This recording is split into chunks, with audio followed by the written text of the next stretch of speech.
जेको रोड जो कमु आहे या सरकार पे कराए कोई एमपी एमएलए असीं पंहिंजे तरफ़ खां करायूं पिया, न असांखे एमपी ठहिराए ॾिनो आहे। असां दरख़्वास्तूं ॾिनियूं एमएलए खे, एमपीए खे, ऐं जेको सो आहे सभिनि खे दरख़्वास्तूं ॾिनियूं, वज़ीर आला खे सिंध खे। असांखे कंहिं बि जेको सो आहे तारफ़ न करायो। असीं पंहिंजे मदद पाण थ्रू पब्लिक जेको सो आहे असां पंहिंजे बिरादर जे हिसाब सां फोड़ी रखी ऐं उहो कमु पिया करायूं। अच्छा, तव्हांजो हिते जो एमपी केरु आहे हिन तक जो? एमपी असांजो आहे मलक साहब, मलक सिकंदर। मलक सिकंदर साईं। अच्छा, मलक सिकंदर हिते को कमु नथो कराए? नथो कराए सघे। असां परेशान थी वियासीं। असांजो जेको सो रस्तो न आहे। असां जेको सो ॿार जेको सो उठण जे ज़रिए, गॾण जे ज़रिए असांजे अॿ ॾाॾनि खां वठी ढोयो आहे। असां बि हींअर जेको सो ढोए इहो ई तर मसइलो पाण में मशवरो कयूं त हाणे हिन जो हल कीअं कयूं। जेको सो वोट बि ॾिनासीं हिते हिननि सां असां हलिया बि आहियूं, जेको सो आहे वर्कर बि हलियासीं, त बि असांजो को नज़ारो न थी सघे।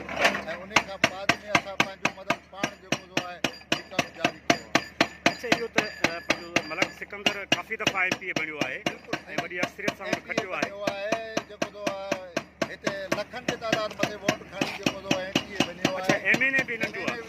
एमएलए बि नंढो आहे, हींअर बि पीपल्स पार्टी जो आहे। अच्छा, उन्हनि हेल्प न कई आहे एमएलए कमु जेको तव्हां रखियो आहे, इहो तव्हां किथां खां वठी केसी ते हिनखे पहुचाईंदव? हिनखे रनीकोट खां जेको सो आहे गेट, मेन गेट आहे, उन खां ॿाहिरि कढंदासीं। अच्छा, रनीकोट। हा, रनीकोट जो गेट रास्ता जेको ख़राबु आहे, इनखे सिधो करे ठाहे जेको सो आहे। अच्छा, रनीकोट जो रस्तो हेॾां पियो अचे या साईं हेॾां खां अचे पियो, हेॾां ॿाहिरियों कोट जेको आहे इन जो नालो छा आहे जेसिते आवाम ईंदा? रनीकोट ई आहे। रनीकोट ॿाहिरां बि कोट आहे, हिनखे अंदरां बि कोट आहे। अच्छा, हीउ जेको गेट आहे हिनखे मोहन हा, मोहन गेट। मोहन गेट चवंदा। मोहन गेट हीउ आहे सॼो रनीकोट, रनीकोट पर हीउ मोहन गेट ते तव्हां खणी वेंदव हिनखे। गेट ते खड़ी। अच्छा, होॾां हुन गेट खां वठी हा, हीउ मोहन गेट ते तव्हांजो गेट रस्तो ते ईंदो। अच्छा, फ़िलहाल तव्हां हिनखे पथर वथर सिधा करे कयो पिया। एसी ते तव्हांजो कमु आहे या हिन ते फर्श बि लॻंदो? न, इनशाला जेको बि असांखां वस आहे पुॼी सघियो असीं करे वठंदासीं। कमी बि ॾियूं, वोट बि ॾियूं, असांजो मंज़िल बि हीअ आहे, ॾिसो था असां छा कयूं, मजबूर आहियूं। तव्हां छा कंदा आहियो? असां हाणे हींअर माल चाढ़ियूं था, माल चाढ़ियो था। भला स्कूल वग़ैरह उन्हनि जी का सहूलियत? का शइ बि कोन्हे। न, स्कूल बि कोन्हे, रोड बि कोन्हे, बिजली कोन्हे, पाणी वाटर सप्लाई बि कोन्हे। गुज़रती अलाह ॾिनो आहे। अलाह ॾिनो बसि।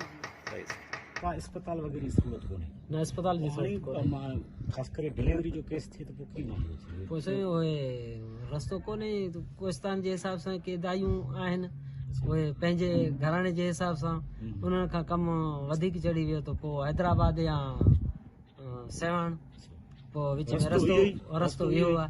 हितां खां तणगुला खान वेंदा आहियूं त डारसन तक़रीबन 80-90 किलोमीटर आहे, कचो रस्तो आहे। डारसन 8,000 10,000 बुकिंग में वठंदो आहे कचे रस्ते जो। या हितां गिरण जो लक आहे वॾो, उन खां गाॾी करे वेंदा आहियूं। गाॾियूं हलण लाइ तयारु न आहिनि। रस्ते में तो मुझे ख्याल में काफ़ी माण्हू तो करीब गुज़ारे वेंदी हूंदी। हा, ईअं बि थियो आहे, काफ़ी थियो आहे। हा हा, अहिड़ा केस घणा आया। वॾो मसइलो आहे। वॾो मसइलो इहो हॉस्पिटल जी वॾी तकलीफ़ आहे। ॿियो त स्कूल कोन्हे।